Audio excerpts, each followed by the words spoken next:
Поштувани граѓани, господине министер, сакам да го искажем прво ставот на пратеничката група на СДСМ и коалиционите партнери. Јасно и недвосмислено нема да го поддржиме овој закон. Одма морам да го соопштам и ќе ги кажам во мојот говор сите причини заради кои нема. Прво, господине министер, мислам дека смачено му е на народот и на пратениците од вакви финти да внесувате две одредби кои што едната со другата апсолутно немаат врска. Еве одма, јасно и гласно ви велам. Утре, или уште во текот на денешниот ден, втората измена поднесете ја во собрание во скратена постапка, одма 82 пратеници повеќе ќе гласат. Немојте.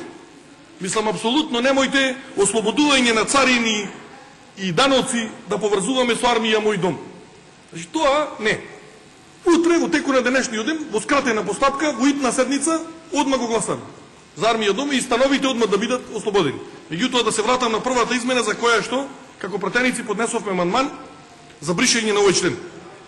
И сакам да кажам дека кога се носат закони овде, кога зборуваме за одредени закони, ВМРО ДПМН најчесто ја користи терминологијата на бројки. Во овој закон, кој што го предлагате, закон за измени и дополнување на законот за одбрана, нема ниту една бројка. А ослободуваме царини и даноци. Без разлика што станува збор за вооружување и воена опрема и модернизација на истата. Овде нема ниту една бројка. За мене лично како пратеник сега зборувам. Ова е класичен упад во системот на царини и давачки во Република Македонија на буџетот. Фискални импликации не може да нема. Не може фискални импликации во овој закон да нема. А ослободувате. Стварно не ми е јасно. И мора да одговорите на овие прашања. Јас многу сакам, не е тука министерот за финансии, да го слушнам. Да е тука, како еве, ако поминала како одлука на влада оваа точка на дневен ред, како тоа вие и тој се согласил со ова. Мора да се знае за суми. Кои се тие суми? Дополнително, сакам од пред време стартно да преюдицираме една тема која што се надевам дека низ дебатата, пошто гледам дека има пријавено, ќе превладува.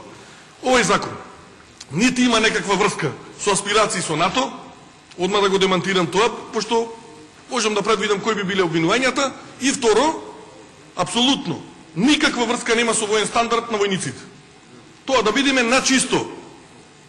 Апсолутно никаква, нити униформи, нити ништо. И тоа вие го знаете многу добро. Дополнително, како тоа ние да гласаме за закон на слепо? Ова ќе биде гласање на слепо. За нешто за кое што нема никакви податоци. Јас на Комисијата за одбрана и безбедност бев присутен и господин Јолевски ви поставив прашања за кои што за жал вие не ми одговоривте. Вие ми одговарате дека фискални импликации ќе нема Министерството за одбрана. Јасно ми е дека ќе нема Министерството за одбрана импликации. Какви да има? Ќе има буџетот на Република Македонија. Граѓаните, тие кај нив се фискалните импликации. Затоа што при влез на секоја стока, знаете вие, вклучително на се плаќа ДДВ, се плаќа царини. Јас сакам тука да ја вратам темата, поврзана директно со законот за одбрана. А тоа вели, како дојде вака во овој баш период да треба да се носи ваков закон? Тоа го поставив, не добив одговор. Како тоа наеднаш дојде? Дали случајно овој тајминг, случајно или намерно, перфектно поклопува кога е правен планот со во август месец, со сменувањето на началникот на Генералштаб на армијата на Република Македонија. Перфектно поклопува. Вие спомнавте септември месец 2015. Значи, под воена опрема и вооружување подразбираме, се знае, значи, ремонт на хеликоптери, вооружување, се. Меѓутоа, стандард на граѓани нема апсолутно никаков. На стандард на војници, се извинувам. Значи, никаков, нема врска таа работа со тоа.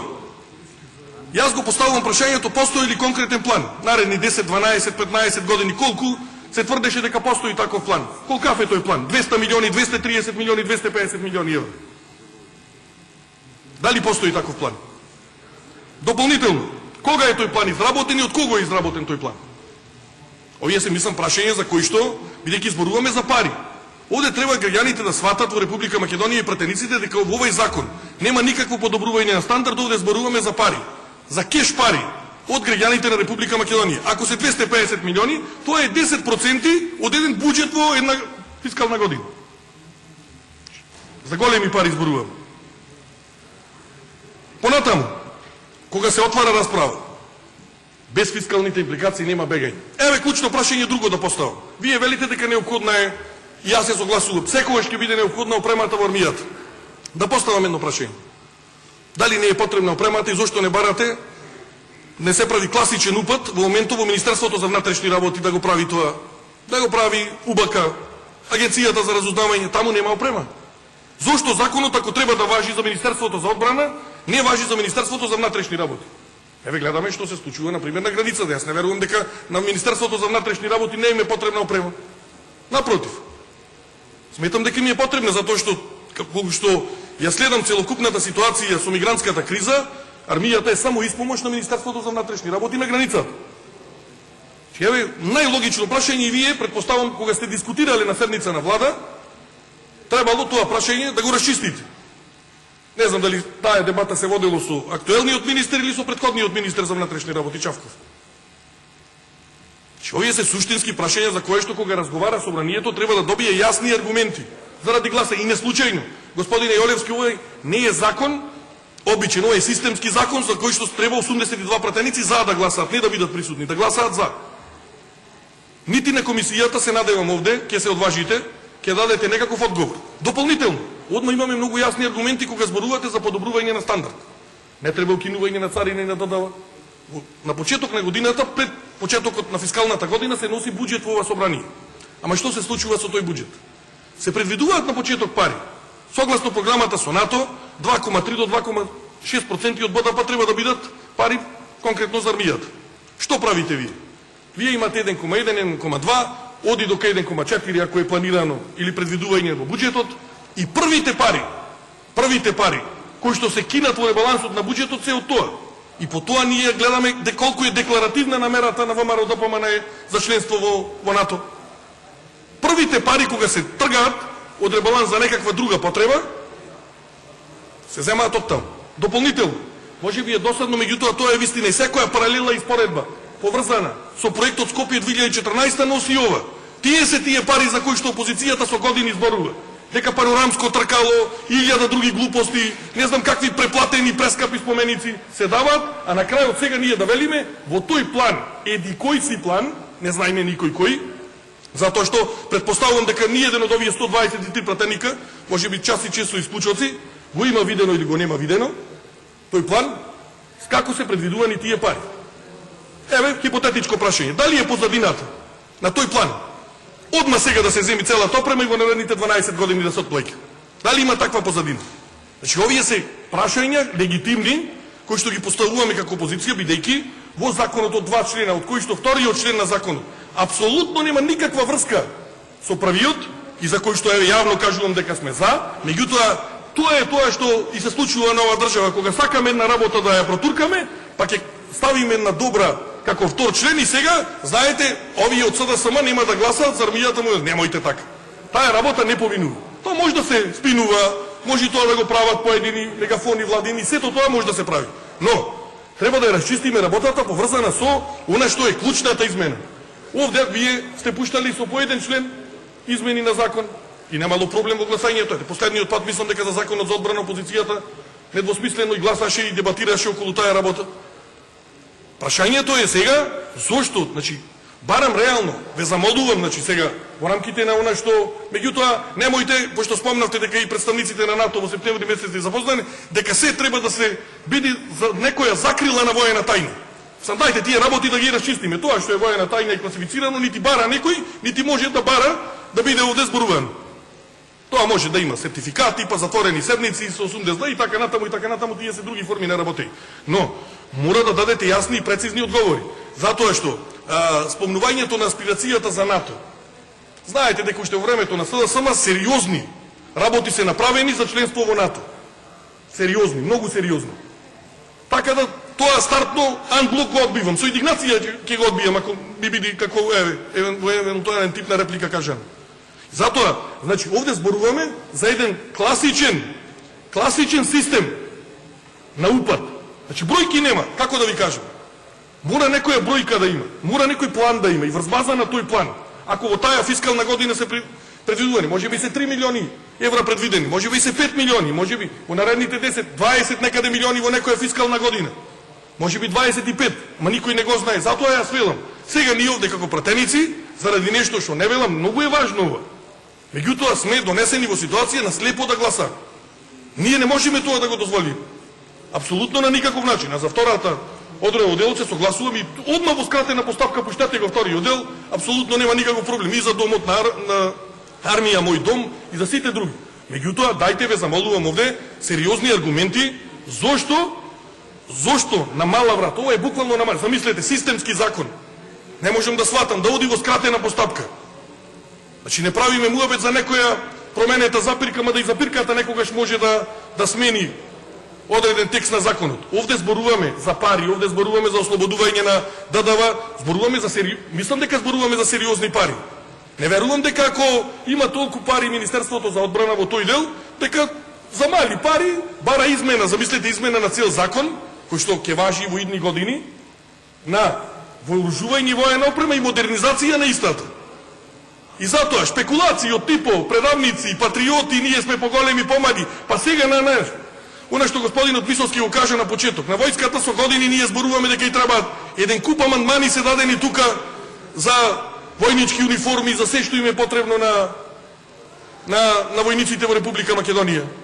Значи, како да ви кажам, во скратена постапка, мислам дека пренесериозно од ваша страна е давањето на ваков закон, системски, кој се носи со 82 пратеници, и вие од друга страна да ни зборувате нас дека е незначителна измена. Затоа што видите, кога се предлага закон во скратена постапка, зборуваме дека не е обемна многу и сложена и затоа е во скратена постапка. Значи, стварно пренесериозно. Јас не знам дали деловникот го дава тоа за право, за жал, меѓутоа мислам дека системски закон, и на прсти се бројат колку закони се такви. Да се носи во скратена постапка на мала врата со за мене исклучително суштинска измена поврзана со пари, мислам дека и сериозни пари, е неразумно, нерационално и затоа велам. Таа е втората измена, која што еве генерално зборуваме општо прифатлива. Слободно можете уште во текот на денешниот, утрешниот ден во Собранието на Република Македонија во скратена постапка да ја пуштите. И со 82 многу глатко. Меѓутоа, овде треба, затоа што ако ми ја повторите истата дискусија од комисијата за стандард, за аспирациите за НАТО, тоа е бадијал. Што овде треба со конкретни бројки да располагаме. Оно што пак ќе кажам, што согласно законите дозволуваат во Република Македонија. Тоа што не дозволуваат, не мора ни да го кажете. Меѓутоа, ако има јасен и конкретен план, многу е симптоматично што делот од тој план со некакви рокови поклопуваат. Предпоставувам дека со именувањето на новиот началник кога е правен на генерал-штабова, претходникот не верувам дека многу поима имал околу тој план поврзан со вооружување и воена опрема. Затоа ве повикувам, значи многу јасно, сите овие прашања околу планот, околу упадот на ДДВ и царина, околу зошто еве ако сте разговарале на владата на Република Македонија при носењето на овој закон, бидејќи вие се јавувате како предлагачи. Дали е поставено прашањето таму зошто нема ослободување на данок и царина и за Министерството за внатрешни работи, за Управата за безбедност и контраразузнавање и за Агенцијата за разузнавање. Затоа што не мислам дека тие се небитни органи во оваа држава. Апсолутно напротив, мислам дека се многу важни и во конкретниот случај како што го имаме сериозниот проблем со мигрантската криза на границата со Грција, мислам дека и текако посебно и е потребно на Министерството за внатрешни работи и опрема која што треба да се работи и да се справува со кризата, а не само на ова. Овде правиме ние, како да ви кажем, невиден преседан со ова ќе се направи ако ова се изгласа вака. Значи невиден, класичен преседан. И затоа ве замолувам уште еднаш. Барам ако може да добијам конкретен одговор на овие поставени прашања, без при тоа да завлегуваме кој е позаслужен за НАТО, кој не, или слободно можеме да разговараме околу делот на буџетот, каде што слободно може да побарате и сега вие ребаланс на буџетот, тоа може да се направи во владата, каде што директно ќе скратите некои од спомениците, од панорамски тркала, од не знам каде, од милион глупости, кои што 35 милиони евра, воопшто не мора, за нова фасада на Народна банка на Република Македонија. И наеднаш нема да ви треба, затоа што многу јасно и прецизно е. И тие дел од тие средства Република Македонија, фала Богу, ќе ги добие. Че пак тие ќе бидат во касата. Меѓутоа вака оставаме само простор за многу големо сомневање, за сериозно сомневање кое што може да се случи при евентуалната набавка. Вие знаете и вие го знаете планот, на кој начин ќе се обавува во наредните 5, 10, 15 години. Го немам со свој очевидено тој план, не можам паушално и фиктивно да зборувам за нешто за кое што не знам, меѓутоа барам јасни и прецизни одговори за она што значи ослободување на царина. За жал, бројки кои што во овој закон ги нема. Благодарам. Министерот за одбрана има реплика.